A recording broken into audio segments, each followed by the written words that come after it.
Muy buenos días, muchas gracias por acompañarnos, a los que nos acompañan de manera presencial y también los que nos siguen de manera virtual.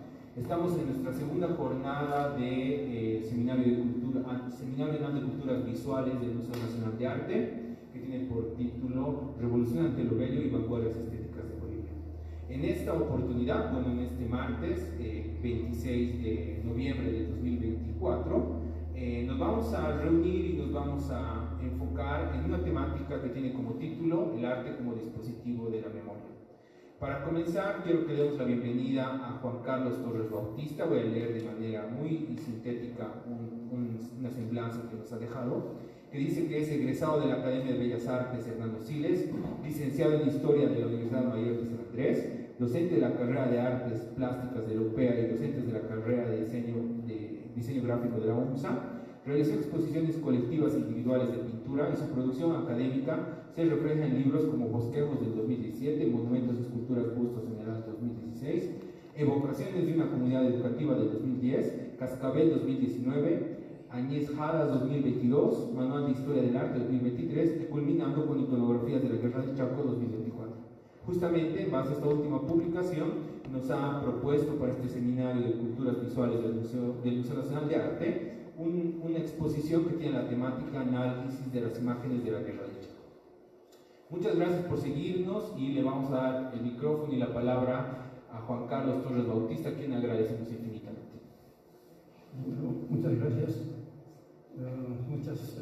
Un agradecimiento al museo por esta oportunidad de brindarnos, de hacer conocer las investigaciones, ¿no?, que se realizan. Entonces, este agradecimiento para todos, para la directiva, para los miembros que apoyan al museo. La temática en sí es el análisis de las imágenes de la Guerra del Chaco que se ha producido en los medios de prensa. Y se pensaba que durante la Guerra del Chaco no ha habido producción artística, pero es lo contrario, ¿no? He podido verificar, revisando la prensa, solamente la prensa, porque es ese trabajo que se trata, ¿no? Y en la prensa se han publicado fotografías, dibujos, caricaturas, de toda índole referidas a la Guerra del Chaco. Entonces, estas imágenes no han sido analizadas en los trabajos de investigación histórica, por lo tanto, en esta ocasión pretende ser un aporte, ¿no? Además de que se ha descubierto, entre comillas, nuevos nombres de artistas desconocidos hasta ahora, en el periodo en que solo se habla, ¿no?, con la historia del arte, de Cecilio Guzmán de Rojas, David Crespo Gastelú, Jorge de la Reza, pero aparte de estos tres maestros considerados así por la historiografía, he podido ubicar otros nombres que merecen también ser considerados y estudiados. Eso es un estudio aparte, ¿no?, para poder descubrir los nuevos nombres y nuevos artistas que protagonizaron producción de imágenes durante la Guerra del Chaco. Bueno, al hacer esta búsqueda, uno recurre a los antecedentes, ¿no?, de por qué se dan las conflagraciones entre pueblos. Y la humanidad siempre se ha caracterizado por eso, ¿no? Ha tenido guerras desde que apareció la humanidad. Los hombres primitivos se agredían a machazos o a piedrazos, y después poco a poco fue perfeccionándose la manera de agredir o de dominar a la sociedad.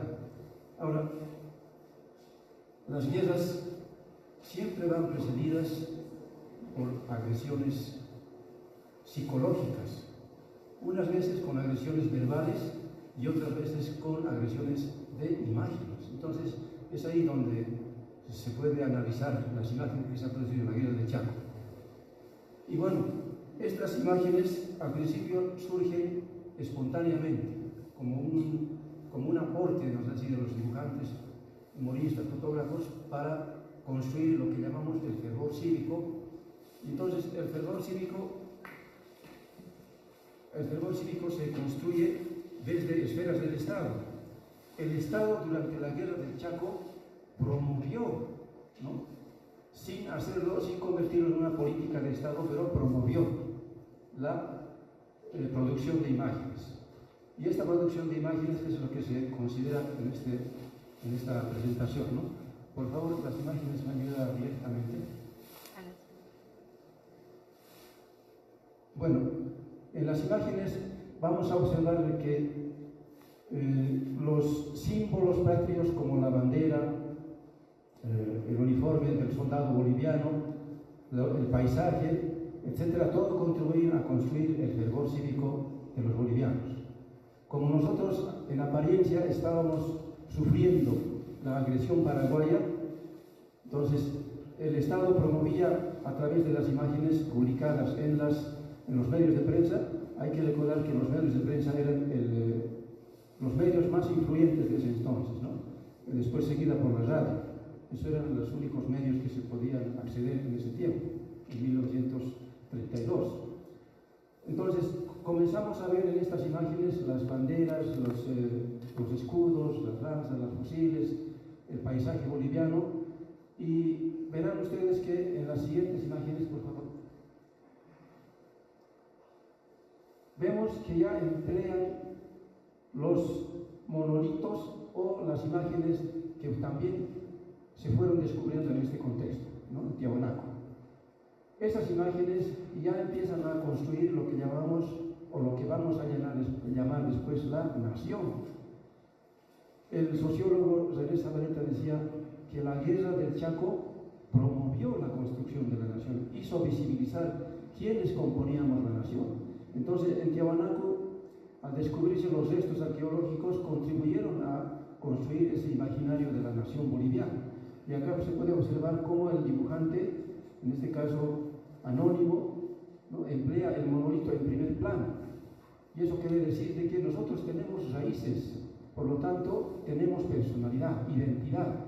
Esa identidad nacional está construyéndolo entonces el imaginario, los periódicos, autores anónimos y autores, por favor, la siguiente imagen, va pasando, que son fotografías, que son dibujos humorísticos. En este caso vemos una caricatura, y en esta caricatura se puede observar cómo el pueblo que está en la retaguardia, que están en las ciudades principales y en las ciudades intermedias, recurren, ¿no?, al llamado de la prensa para anoticiarse. Como los medios de prensa no llegaban a todos, entonces inventaron o crearon una forma de atraer para que puedan actualizar sus noticias.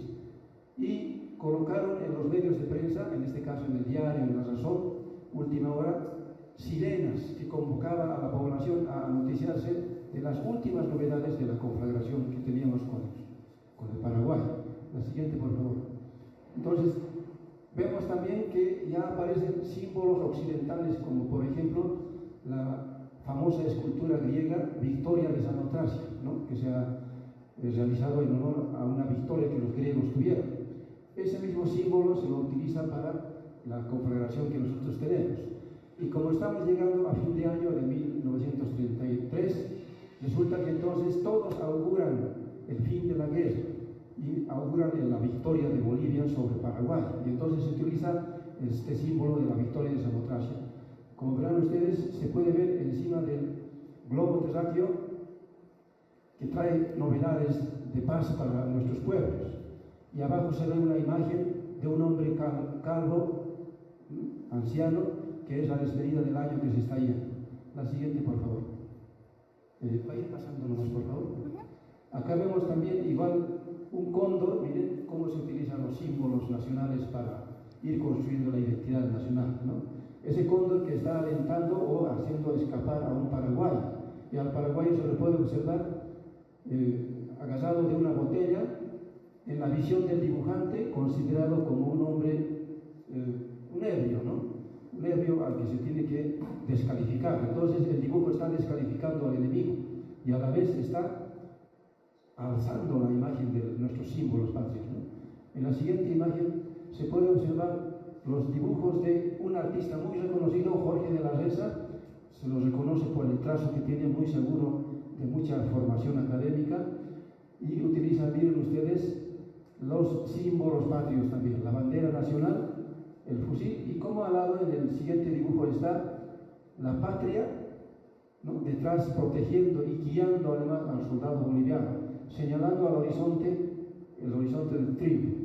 Entonces, estas son las ideas de construcción de la nacionalidad que muestran los dibujos, ¿no? La siguiente, por favor. Bueno, La Paz no estaba totalmente en silencio, o sea, había actividad cultural muy prolífica. Acá vemos un cartel publicitario de una película, de un documental producido por un autor cineasta, ¿no? Mario Camacho, y se observa que en el cartel heroicamente nuestros combatientes están avanzando hacia el frente, ¿no? Las trincheras del Chaco. La siguiente, por favor. Vemos el grabado también de un famoso artista. Este artista participó también en la guerra del Chaco, digamos, ¿no? Con las imágenes, construyendo este tipo de grabados, en los que muestra a soldados escondidos en las trincheras, pero vigilantes de las fronteras del Chaco, ¿no? Pase por favor la siguiente. Bueno, dibujo de otro artista poco conocido, pero miren que hay que rescatar estos nombres para poder ir investigando su vida, su biografía, su obra, ¿no? Vemos que este maestro igualmente está glorificando a nuestros guerreros, ¿no? A nuestros combatientes del Chaco. La siguiente, por favor. Acá también, son muy malas las fotografías porque así están en la prensa, ¿no? Yo los he registrado de la misma manera y no hay modo de mejorarlos. Vemos también varios combatientes mirando muy atentos, cuidando la trinchera, ¿no? Muy armados de ametralladoras, y no se puede apreciar símbolos concretamente bolivianos, pero en la visión del artista se ve el uniforme que es muy característico de los combatientes del Chaco. La siguiente, por favor. Bueno, una caricatura de un dibujante extranjero en la que vemos que está demostrándonos las causas de la guerra del Chaco. Es una interpretación del artista, pero las causas están en debate esto, ¿no? La siguiente, por favor. Bueno, nuevamente en la repetición del dibujo anterior. La siguiente, por favor. Bueno, este es el debut también del dibujo publicitario bélico, así es como lo llamo yo. El diseño gráfico participó con este dibujo anónimo. Fíjense ustedes la marca de un cigarro, pero el humo del cigarrillo está teniendo o adquiriendo la forma del Chaco. Y luego la marca del cigarrillo se llama Chaco y promovía entonces el consumo, además del producto, está también propiciando el patriotismo, porque está defendiendo con el humo del cigarrillo parte de nuestro territorio del Chaco. En la siguiente ya vemos, por favor la siguiente, ya vemos, miren, hasta el costo del cigarrillo, 20 centavos, ¿no? Entonces, el diseño gráfico también tuvo su parte en la guerra del Chaco. Los diseñadores gráficos tuvieron su aporte, digamos, en la guerra del Chaco. La siguiente, por favor. Bueno, las imágenes no solo contribuían a hacer crecer el fervor cívico de los bolivianos, sino también tenían que jugar un rol de destrucción del enemigo. Y acá vemos un dibujante cómo ha destruido o está pretendiendo destruir la imagen del Paraguay, ¿no? Nos hace ver en estas 4 imágenes, según la visión del artista, la evolución histórica del Paraguay, desde un primitivo hasta un hombre salvaje, ¿no? Pasa por un hacendado, un terrateniente, hasta llegar a Guajiari, que es el último presidente, ¿no? Gobernador de Paraguay en pleno conflicto bélico. Pero a todos se los hace ver como una imagen muy grotesca, ¿no? Ese trabajo que hacen los artistas, los dibujantes, denostar, denigrar la imagen del enemigo. La siguiente, por favor. Bueno, acá vemos otra imagen también de destrucción que hacían los paraguayos. Los dibujantes paraguayos encontraron un morral de un combatiente boliviano, y en ese morral encontraron imágenes de soldados bolivianos, ¿no? Y cartas. Y entonces el dibujante paraguayo escribió y dibujó la imagen de un soldado boliviano, como un indígena, fíjense ustedes, iracundo, furioso, con los ojos casi desorbitados. O sea, es la triste imagen que el paraguayo tenía de nosotros, ¿no? La imagen más predominante de la imagen del indio aymara, del indio quechua. Entonces, los paraguayos también estaban jugando a destruir la imagen del enemigo, que en este caso éramos considerados nosotros los bolivianos, ¿no? La siguiente, por favor. Bueno, otra caricatura en la que Guajiari, el presidente paraguayo, Dizque, entre comillas, está reclutando voluntarios para la guerra del Chaco. Pero en la imagen se ve que tan solo hay un voluntario obligado a presentarse en la guerra del Chaco. Y los demás se esconden atrás, en el fondo pueden ver en un segundo plano, escondidos y además negándose a participar en la guerra del Chaco, ¿no? Bueno, la misma práctica de reclutamiento forzoso se practicaba en Paraguay y en Bolivia. La siguiente, por favor. Bueno, la embajada norteamericana, de acuerdo a las creencias que se tenía, propiciaba la paz por una parte, pero las investigaciones, la historiografía tradicional hace creer de que dos empresas, dos transnacionales se disputaban el petróleo del Chaco, la Standard Oil y la Shell Oil. Y acá vemos cómo el dibujante hace denuncia, diríamos, ¿no? La intromisión de un embajador norteamericano y nos hace ver en la imagen de que ellos están viendo su interés de la empresa. Y entonces estamos viendo que las imágenes también denunciaban, no solo construían el fervor cívico, sino también que denunciaban la intromisión del imperio norteamericano. La siguiente, por favor. Bueno, nuevamente vemos aquí a la victoria de Samotracia y cómo está uniendo, miren, a los dos combatientes. 1932 es muy próximo a la guerra del Pacífico. Y entonces la victoria de Samotracia une las dos guerras a los dos combatientes. En la mano derecha se puede ver al combatiente de la guerra del Pacífico y en el otro de la guerra del Chaco, ¿no? El uniforme que tienen lo caracteriza. Entonces estaba muy próximo. Había todavía sobrevivientes beneméritos de la guerra del Pacífico que promovían también, ¿no? la guerra contra el Paraguay, porque ellos tenían ese recuerdo de la guerra del Pacífico. Y entonces en 1932, 34, 35 todavía existían los beneméritos de la guerra del Pacífico, ¿no? Entonces el dibujante une esos dos eventos históricos de Bolivia. La siguiente, por favor. Bueno, entre los dibujantes nacionales había uno de origen extranjero, Amoretti. Acá vemos uno de esos dibujos y ustedes pueden apreciar que notablemente tiene mejor formación académica, ¿no? Es muy naturalista en su tratamiento de la anatomía, de la composición, etc. La siguiente, por favor. Bueno, igualmente la representación de una escena de la trinchera, ¿no? Vigilantes los combatientes del Chaco. La siguiente, por favor. En la misma situación, ¿no? Un combate en el que se los ve heroicamente combatiendo a los soldados paraguayos. La siguiente, por favor. Caricatura de David Crespo Gastelú, un co-creador del indigenismo junto con Cecilio Guzmán de Rojas. En este caso, viene participando con una caricatura de humor político en plena guerra del Chaco, ¿no? La siguiente, por favor. Bueno, la fotografía también es protagonista de la guerra del Chaco. Acá vemos cómo el fotógrafo intentó crear indignación, seguramente en el pueblo boliviano, ¿no? Y nos mostró esta imagen tan dramática, ¿no? Tan trágica. Y bueno, uno al observar la imagen se indigna, ¿no? Contra el enemigo que estaba agrediendo a los bolivianos. Entonces la imagen de los fotógrafos también participaron en la guerra del Chaco, ¿no? En la siguiente imagen se ve prisioneros bolivianos en Paraguay, muy mal tratados, muy mal alimentados.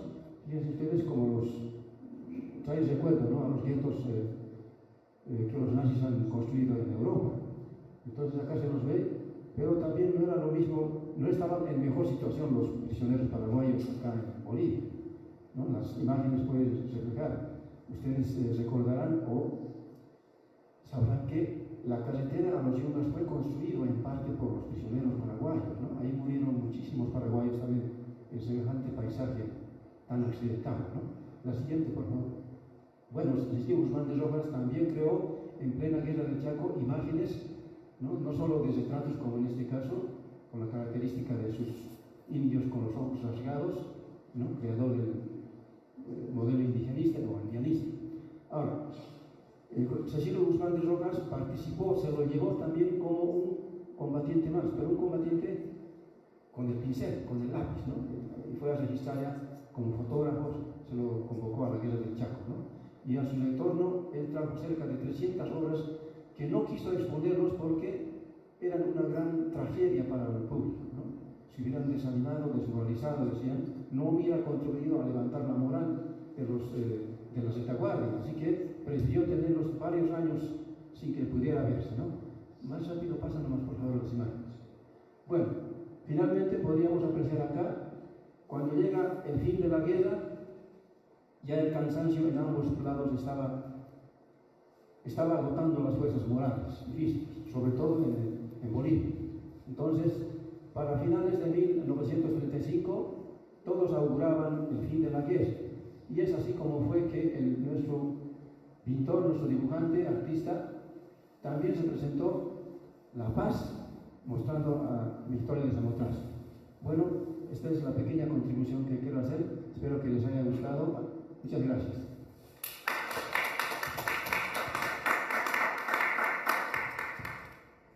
Muchas gracias, estimado Juan. Quisiera que el público nos pueda ofrecer algunas preguntas, algún comentario sobre la exposición.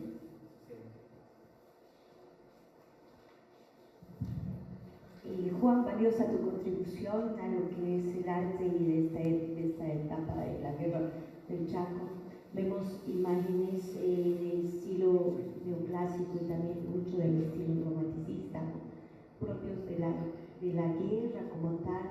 Y tú ves también elementos nacionalistas, sí, del 32, y eso es lo que muestras. Pero ¿cómo haces tú la diferencia?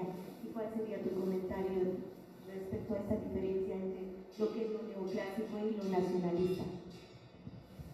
Bueno, los dibujos,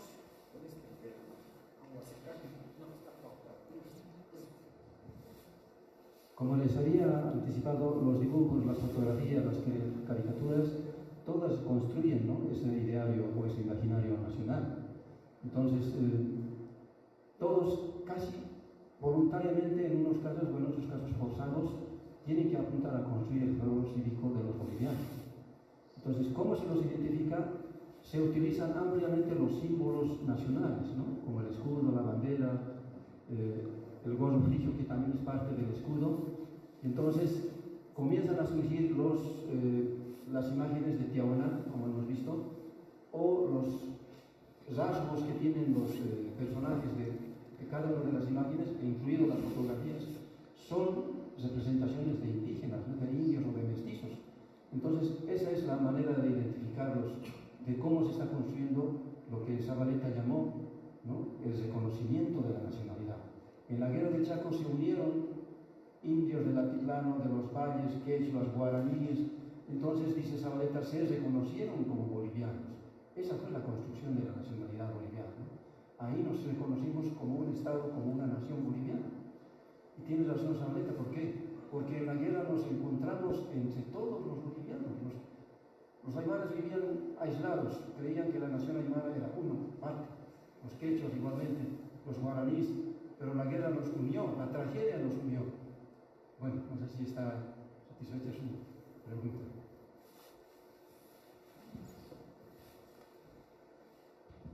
Muchas gracias, querido Juan. Bueno, para cerrar tu presentación, quiero invitar a Claribel Arandia, directora del Museo Nacional de Arte, para que te entregue un reconocimiento en nombre del museo y agradecerte por siempre ser tan dinámico y participativo en las actividades. Muchas gracias, bienvenidos a todos y a todas. Estamos seguros que la construcción, los visionados de lo que nos da el arte, pues son constructos que también nos ayudan a identificarnos como seres humanos, identificarnos como artistas, pero identificarnos también como pueblo boliviano. Quiero agradecerte, querido Juan, por tu intervención siempre importante y hacerte entrega de un pequeño reconocimiento que estamos haciendo a todos nuestros compañeros de parte del museo. Muchísimas gracias por venir. También es pintor y gran caricaturista y tiene muy lindos libros que ha sacado, así que por favor estudienlo. También es un investigador muy prolijo, pero además también es una persona que... Muchas gracias.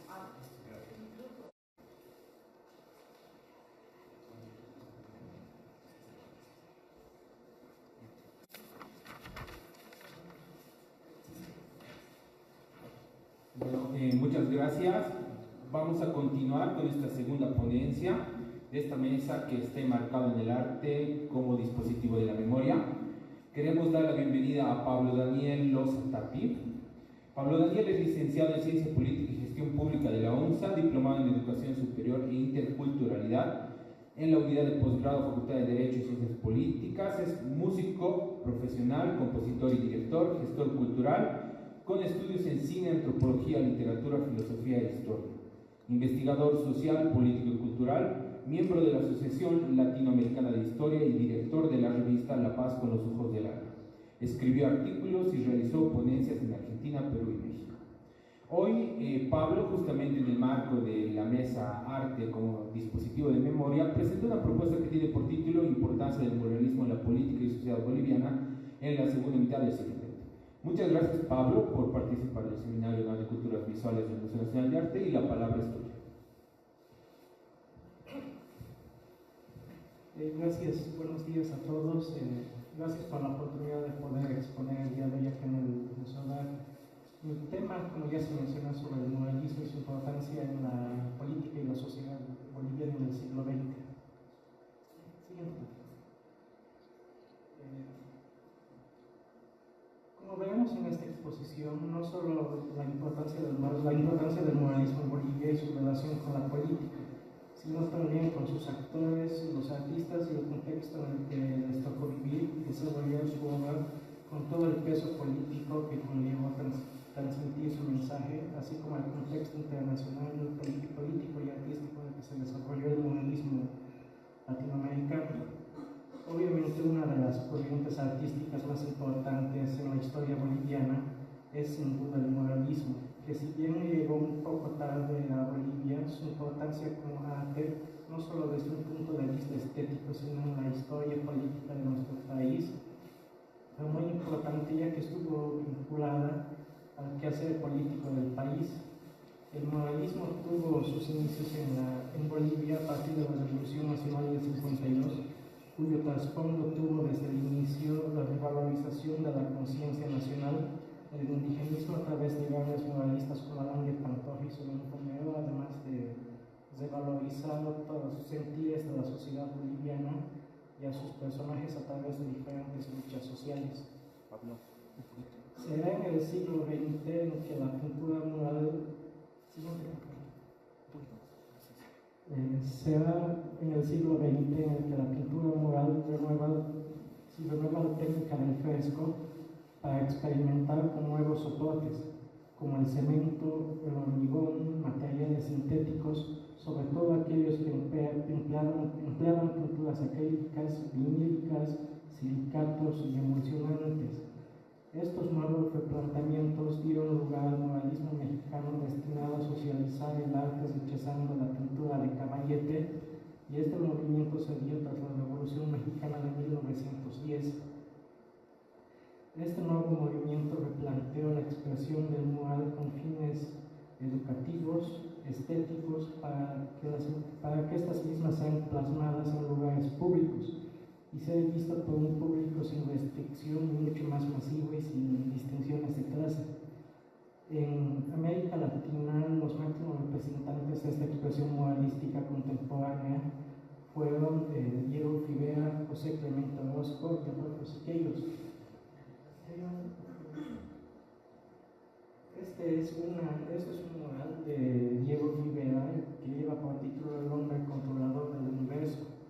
Este mural fue inaugurado en 1934 y explora el desarrollo de la industria, el capitalismo y el comunismo. Actualmente se encuentra en el Palacio de Bellas Artes de México. Siguiente, por favor. Este mural se llama Catarsis, es de José Clemente Orozco y también se encuentra en el Palacio de Bellas Artes de México.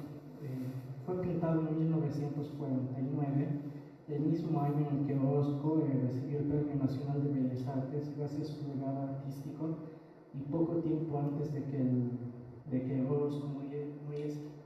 Siguiente, por favor.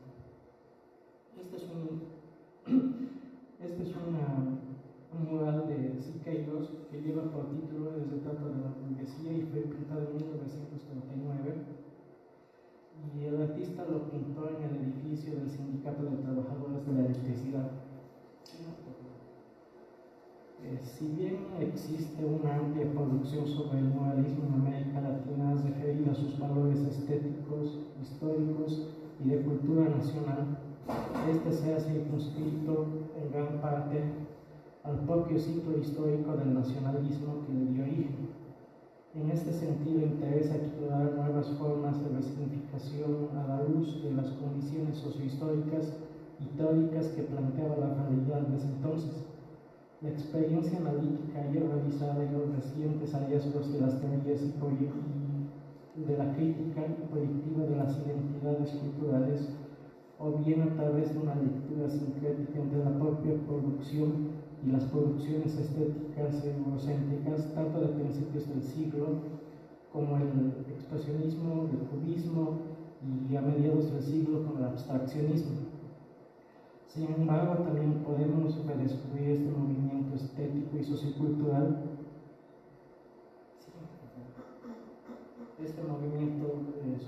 en relación a estructuras políticas y de poder y al mercado simbólico. En estos casos, el muralismo condensaría diferentes formas de apropiación. Asimismo, podríamos darle un nuevo significado desde una visión psicocultural como la expresión de la identidad, de identidades diferentes e incluso contrapuestas. Por ejemplo, el significado del color y de la forma en las culturas andinas es muy diferente que estos tienen en la cultura occidental, o las distintas visiones y proyecciones que se tienen, por ejemplo, en México de Hernán Cortés en sus propios murales, o del Cristo dado acá en Bolivia como el Cristo andino.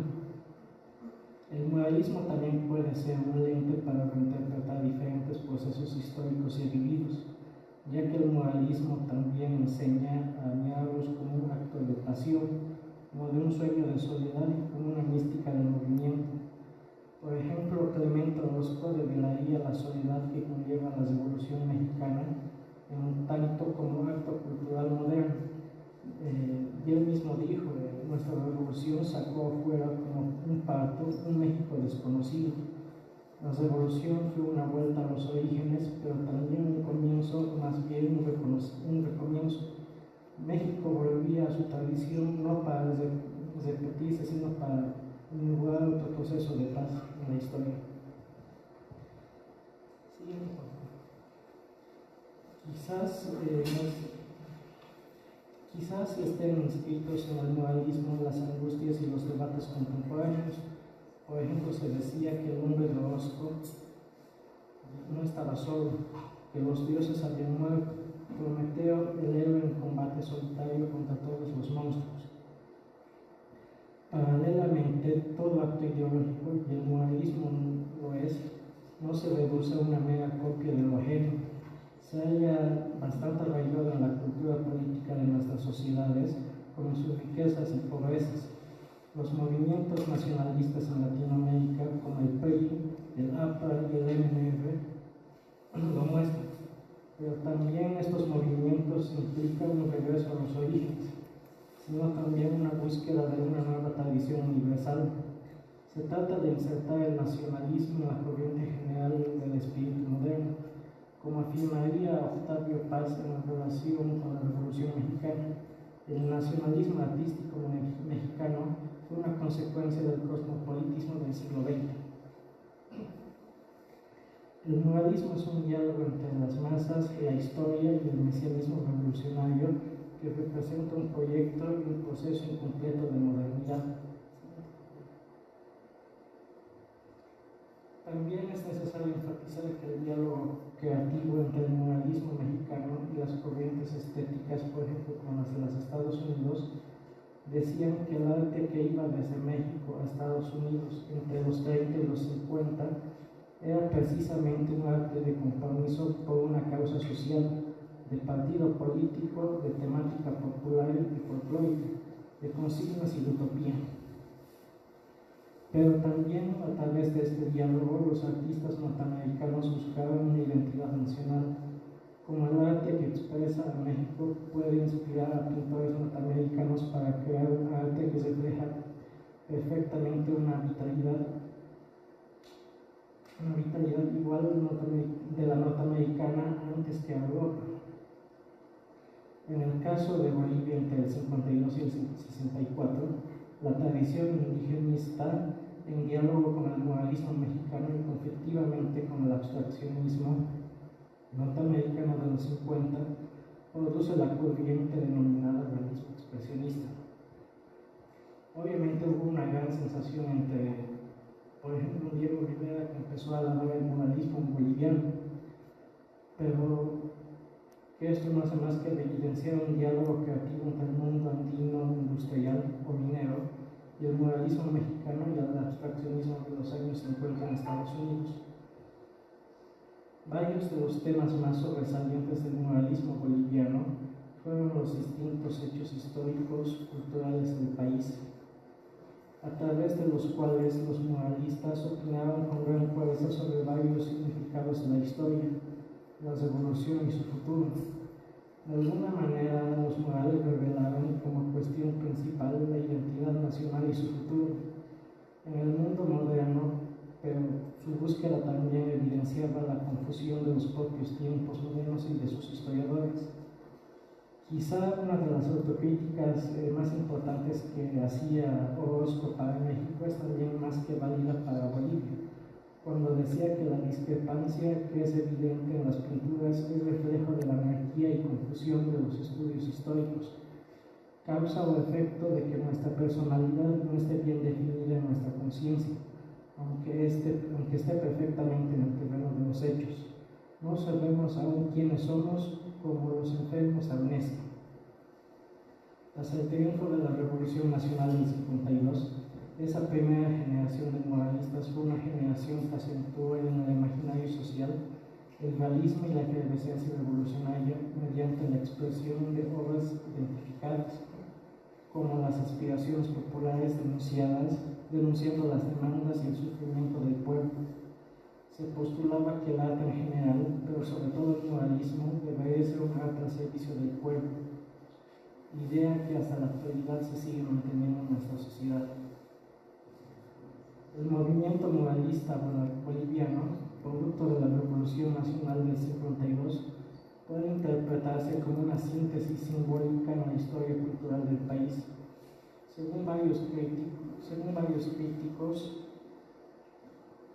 Bolivia resaltó en el concierto latinoamericano por la conjunción dialéctica entre un movimiento artístico típicamente abstraccionista común en Latinoamérica, como Marina Núñez de Prado, Armando Pacheco, Miguel Yepul, que buscaba una internacionalización tradicional del arte boliviano y un movimiento muralista sobre la base de un abstraccionismo raíz vernácula, cuya característica fundamental, como en algunos otros lugares del mundo, según Castelo, fue la simultaneidad de motivaciones y resultados del talento del artista, pero reflejar también el localismo trascendente a circunstancias.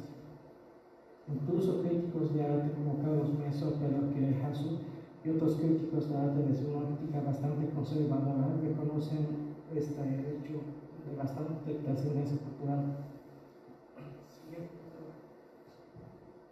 El muralismo estuvo alineado por dos grandes maestros, Walter Solón Romero, que perteneció al grupo Ateneo en Sucre, y Miguel Alange Pantoja en el grupo de La Paz. En términos más estimativos, ambos lograron pintar más de 50 murales enteros. Pantoja pintó más de 20 y Solón más de 16. Pero era por fin una forma mediante la cual los analfabetos podían leer su historia. El muralismo boliviano, lejos de ignorar al indio, lo que hace es convertirlo en el epicentro de su quehacer plástico, pues que es al mismo tiempo la base del desarrollo nacional en todo aspecto. El indigenismo se moderniza, se actualiza a nivel de los quehaceres internacionales, pero permanece como sustancia de las nuevas tendencias, las alimenta de manera permanente y segura. Por ejemplo, una lectura distinta de los mismos murales a partir de los aportes del pintor ecuatoriano Andrea que señala que los colores tienen significados distintos en el mundo andino que en el mundo occidental, pueden permitir avanzar en estos sentidos latentes.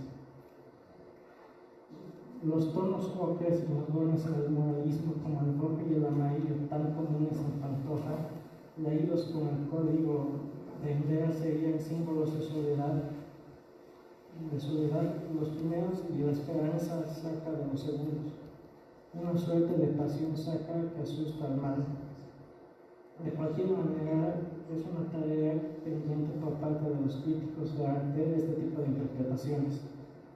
Lo que se debe resaltar es la potencialidad de estas y otras lecturas del muralismo para entender la historia, las posibilidades señaladas por el autoritarismo y la política postrevolucionaria. No hay que olvidar que la identidad cultural está siempre construida, interpretada en los mitos y en las narrativas históricas.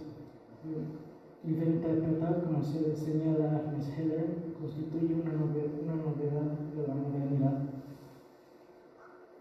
La acción política sobre los murales puede ser entendida según cuatro situaciones.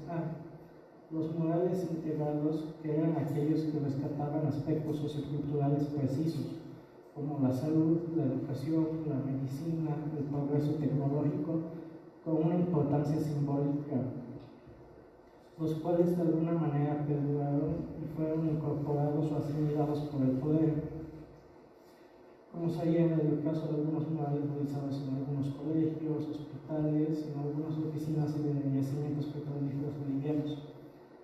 B. Los murales ocultados por el general carácter espectacular sobre hechos históricos decisivos, realizados en avenidas o incluso en iglesias, los cuales fueron tapados, como es el caso del situado del Ministerio de Minas, que fue tapado en el periodo posterior avance por la construcción de la plaza del Hotel Plaza. Esta situación nos conduce a preguntarnos qué significaba asumir solo parcialidades, abstraer solo una parte del todo y valorarla descontextualizadamente, ¿o es acaso que no implica rechazar lo social en la historia, la preservancia evidente de lo indígena y lo mestizo en Bolivia? O negar los murales como espejos de la realidad, que no significaba también tener la propia potencia de los complejos de la inferioridad presentes en el mundo imaginario de las élites nativas. Un tercer punto, que son los murales destruidos o dejados, que fueron los que expresaron los valores básicos de la revolución y que se pintaban en los espacios simbólicos centrales del poder, como los del Palacio de Gobierno, en el Palacio Legislativo y en los edificios de la COP. Resalta la historia del mural del Palacio de Gobierno como estaba la historia de Bolivia y de las minas, y que este fue destruido por el gobierno de Barrientos. En su lugar fue recolectado un espejo y más tarde un busto de Bolívar. Esto no fue quizás un símbolo de la restauración. Y un último punto, los murales olvidados, que permanecen deteriorándose en el tiempo, especialmente uno de los murales más importantes pintados por Adán Díaz y Solón en el Museo de la Revolución, que estuvo vacío y olvidado por más de 35 años hasta que en el 95 dieron su restauración.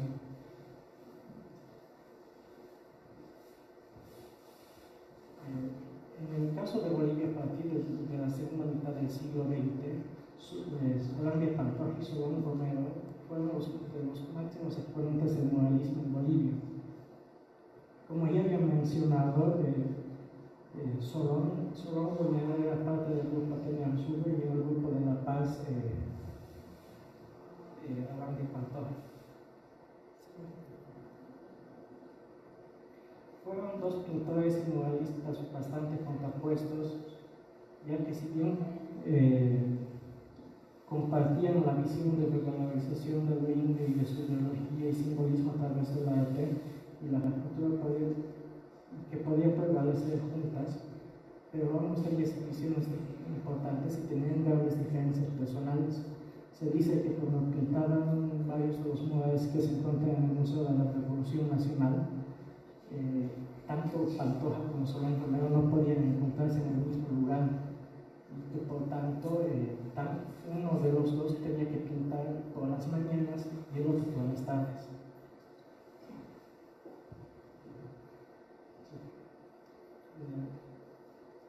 Alandia Pantoja nació en 1935 en Catagua, y en un sector minero de bastante importancia en aquella época, y su participación también en la guerra del Chaco y su posicionamiento en este conflicto fueron los que marcaron gran parte de su obra, mostrando así el patriotismo y otros tipos de aspectos que se reflejaron a lo largo de su obra.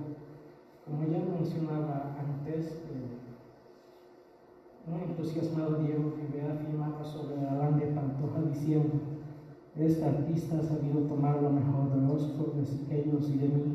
Su obra es un claro ejemplo de que nuestro movimiento ha trascendido hasta convertirse en el instrumento de expresión de los creadores que producen junto a su pueblo. Según Leopoldo Castelo, el muralismo boliviano fue la simultaneidad de motivaciones y resultados del talento del artista para reflejar el localismo trascendente de la circunstancia. La historia del arte del siglo XX puso a Alandia Pantoja entre uno de los artistas bolivianos más notables de este siglo. La mayor parte de Pantoja estuvo influenciado, como ya mencionaba, el patriotismo, la revalorización de la clase obrera y la trabajadora. Sin embargo, en particular fue muy importante su obra de la clase minera, la campesina y la indígena. El indigenismo como movimiento cultural atrajo la atención del muralista y de otro gran pintor como Cecilio Guzmán de Rojas. Estuvo muy ligado al indigenismo literario gracias a Gamaliel Churata, que pertenecía al grupo de Otopatria. La obra de Alandia Pantoja representó parte de su surgimiento indigenista, pero con una crítica social que incorporó nuevas influencias artísticas y políticas. En cuanto a los aspectos técnicos y estéticos, refirió al uso de soportes alternos que dieran una textura diferente a la pintura, tanto en lienzos como en cartón prensado o los muros. Con frecuencia añadió gran parte de sus materiales ajenos a la pintura para lograr texturas mucho más fuertes y expresivas, especialmente en sus murales. Su producción de pintura de caballete fueron realizados en óleo, tanto sobre el lienzo como sobre cartón prensado. Este artista desarrolló una técnica pictórica muy propia para realizar la pintura mural, usando generalmente, aunque no siempre, grandes paneles de cartón prensado o un conglomerado de madera rosado en los muros. Este es una mural de Alandia Pantoja que se titula Medicina y se encuentra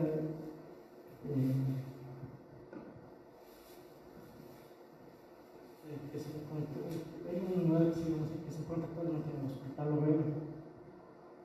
Y este también es el mural que se denomina Revolución, que fue pintado en 1960 y está en el Museo de la Revolución Nacional. Por favor.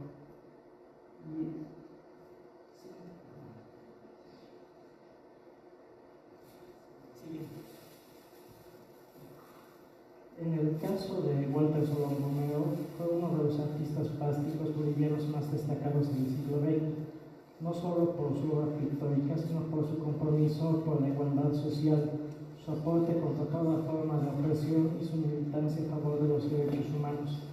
En la defensa de estos tres principios fue perseguido, apresado, torturado y exiliado. Con su trabajo interpeló al modelo desde varias miradas diferentes: el arte, el video, la investigación, la promoción de los derechos humanos, los derechos de las mujeres y la lucha contra la injusticia. Solón nunca pintó para entretener o distraer a la población. Su objetivo siempre fue interpelar sobre el goce pleno de los derechos humanos, incluyendo el derecho a la creatividad y la rebeldía, y por ello se planteó poco antes de su muerte crear un espacio de miradas críticas que contribuyeran a la utopía utopía de un mundo diferente, justo y solidario. No por nada él mismo se consideraba ante todo un moralista y relacionaba esta actividad con el compromiso en la lucha social boliviana, denunciando el hambre, la opresión, la desigualdad y la tortura. Un ejemplo de las técnicas innovadoras que fueron el uso de moldes mezclados con cemento, con el aceite del árbol de muelle que le permitió hacer miles de copias de grabados de su serie Pueblo Viento, sin perder la calidad. Solón es más conocido por sus murales que reflejan las ideas de cambio y después de la Revolución del 72. Por ejemplo, sus series de Quijotes llamaban a la desilusión y al mismo tiempo a la resistencia popular frente a la opresión de las dictaduras. Sus Quijotes, como el Quijote y los Perros, por ejemplo, le llevaron a la cárcel por su crítica expresiva a los regímenes militares. Su obra plástica no se reduce al mural, sino también que incluye el taller de maderas, el tejido, los retablos, grabados, tintas, acuarelas, entre otros. En todos ellos el artista no cesa de perseguir todas las posibilidades de la expresión plástica y lo hace a través del personaje que parece que le persigue y que siempre anda junto a él muy de cerca, el Quijote de la Mancha. Esta es considerado por muchos la obra más importante de Solón. El mural fue inaugurado en el 89 después de casi 3 años de trabajo junto a 3 ayudantes. Las 3 paredes del mural fueron pintadas con piroxilina en paneles transparentes. En esta obra Solón buscó retratar no solo la historia de Bolivia, sino capturar el espíritu del pueblo enclavado en los Andes. Se encuentra en el monólogo de la UNS. Esta imagen es parte de un mural que titula Historia del Petróleo, un mural pintado en el 92.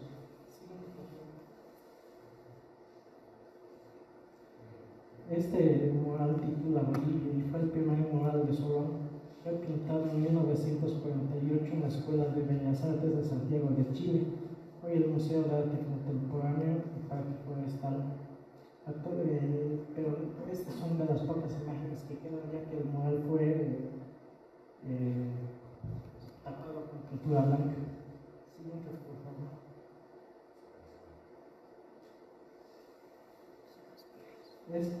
Esta obra titula El Quijote y los Perros y fue expuesta por primera vez en 1974 durante la dictadura militar de Banzer. Aquí se encuentra un Quijote que se revela contra la injusticia y la represión representada por los perros. No cabe duda en este sentido que probablemente el moralismo haya sido la principal producción simbólica en busca de una nacionalidad integrada. De ahí que esta producción, al ser ocluida, es decir, olvidada, parcialmente integrada, oculta y destruida más allá de sus ambigüedades y bellas calidades estéticas, fue uno de los actos modernos más importantes que produjo la sociedad boliviana.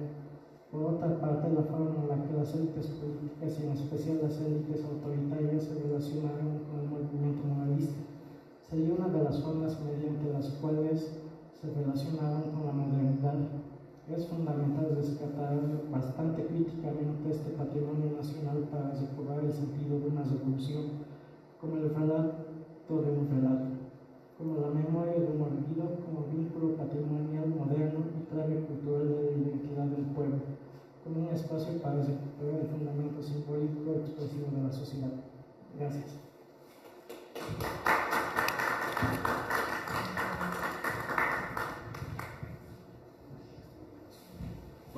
Muchas gracias, Pablo. No sé si tenemos alguna pregunta, algún comentario.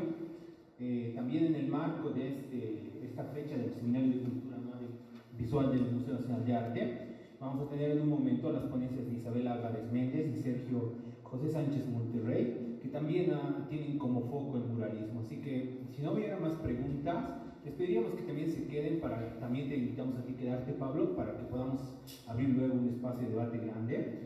Y quiero invitar a Tatiana para que a nombre del Museo Nacional de Arte te haga entrega de un reconocimiento, Pablo, por tu participación en el Seminario de Culturas Visuales. Querida Tati, tienes la palabra. Gracias. Estimado Pablo, agradecerte por una ponencia tan completa. Sin duda es muy importante pues, que recordemos, que reconozcamos y nos identifiquemos también con dos artistas tan grandes como Miguel Alandia Pantoja y Walter Solón Romero. Por favor, acepta este pequeño reconocimiento en nombre del Museo Nacional de Arte. Muchas gracias.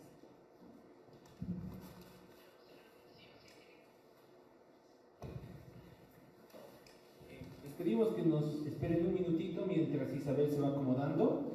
Vamos a volver en un minuto con la transmisión y a los que están acompañándonos les invitamos a tomar un cafecito, un mate para continuar con la segunda parte de la jornada. Gracias.